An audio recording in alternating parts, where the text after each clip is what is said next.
Group 3 elective ICSE 2023 के जितने भी क्वेश्चन पेपर होंगे डिफरेंट सब्जेक्ट के, जैसे कंप्यूटर एप्लीकेशन हो गए, कॉमर्शियल एप्लीकेशन हो गए, या फिर होम साइंस हो गया, हॉस्पिटैलिटी मैनेजमेंट हो गया, तो फिजिकल एजुकेशन भी इनमें शामिल है। इनमें कुल मिला के यही बातें अभी सामने आ रही है कि इनके क्वेश्चन को काफी आसान रखने के प्रयास किए गए हैं। आसान का मतलब जो बताया गया बातों को कहा गया है। सबसे पहली और बड़ी बात कि स्टूडेंट इन सब्जेक्ट के जो भी सैंपल पेपर है, ऑफिशियल स्पेसिमेन, उसको बना ले, वे काफी काम देंगे। इसके अलावा यदि स्टूडेंट के पास टाइम बचता है तो वे लास्ट 10 इयर्स में से 2022 के सेमेस्टर 1 के जितने भी टॉपिक हैं उनको टच कर ले। इसके बाद 2020 के, और उससे पहले बनाने हैं तो 16 और 18, यही 4 साल के आप क्वेश्चन पेपर को टच कर ले। यहीं से क्वेश्चन रखने की उम्मीदें बताई और जताई गई हैं। इसके पीछे की वजह है कि कॉमर्शियल एप्लीकेशंस है, कंप्यूटर एप्लीकेशंस है, इकोनॉमिक एप्लीकेशंस है, होम साइंस है, या फिर फिजिकल एजुकेशन है। इन सब को बनाने के लिए जो कमिटी होती है क्वेश्चन को सेट करती है, डिफरेंट स्कूलों के स्पेशलाइज्ड टीचर्स होते हैं, उन्हें एक पर्टिकुलर दिशा निर्देश दिए जाते हैं बोर्ड द्वारा, काउंसिल द्वारा।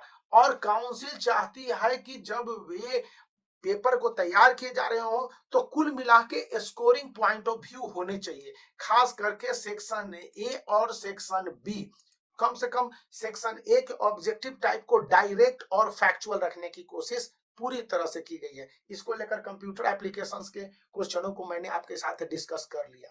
लेकिन बहुत सारे टीचर हैं जो अब इंपॉर्टेंट क्वेश्चन, जैसे मैंने कॉमर्शियल एप्लीकेशन का पता करना चाहा, इकोनॉमिक एप्लीकेशन का पता करना चाहा, या फिर आपको फिजिकल एजुकेशन का, तो वे लोग देना नहीं चाहते हैं, बताना नहीं चाहते हैं। अब ऐसे में मैं भी खुद अनएबल हो जाता हूं, क्योंकि मैं इन सब्जेक्ट का स्पेशलाइज नहीं हूं, और मुझे जहां कहीं भी जानकारी मिलती है उसी के हिसाब से आपके साथ वीडियो शेयर करता हूं। लेकिन जो स्पेशलाइज टीचर हैं, एग्जामिनर हैं, इन पूरे प्रोसेस से जुड़े हुए शख्सियत रहे हैं, टीचर्स जो कॉपी चेक करते रहे हैं, वे बताते हैं कि इस समय इन सब्जेक्ट को स्कोरिंग रखने के पीछे जो काउंसिल है सीआईएससी, उनकी एक मंशा है कि स्टूडेंट का रिजल्ट बेहतर हो।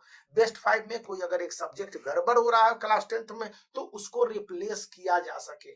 इसलिए भी कंप्यूटर एप्लीकेशंस के मुझे पता चल गए, मैंने बता दिए। लेकिन जिस तरह से मुझे आईएससी क्लास 12th में होम साइंस का भी नहीं पता चल सका, क्योंकि वो लोग समझते हैं कि मैं यहाँ पर यूट्यूब पर वीडियो डाल रहा हूँ तो मुझे बहुत ज्यादा पैसे की आमदनी हो रही है, और वो उसमें से शेयर मांगते। कुल मिला के फैक्ट यही है, मेरे पास ना तो वीडियो उस तरह से चलते हैं, न ही मैं उस तरह से उनको प्रोवाइड कर पाता हूँ। लेकिन फिर भी इंफॉर्मेशन तो जो कुछ मिलता ही है ना, तो वे इंफॉर्मेशन जो मुझे लास्ट 10 इयर्स के मिले कि इन सब्जेक्ट को बनाने के पीछे जो कमेटी रही है उसका उद्देश्य है कि 2022 के जो सेमेस्टर 1 थे, 2020 के, इसके अलावा ये 16 और 18 के क्वेश्चन को आप रिवाइज कर लें, वे इनफ होंगे। और आंसर लिखने के उनके अपने तरीके भी अप्रोचिंग मॉडर्न होने चाहिए, जिसमें कि आंसर को हाईलाइट करने हैं, पॉइंट वाइज क्वेश्चंस के आंसर लिखने हैं, क्वेश्चन के आंसर को क्लियर रखने हैं, या फिर अच्छी तरह से इन क्वेश्चन के आंसर को प्रेजेंट करने रीडेबल वे में।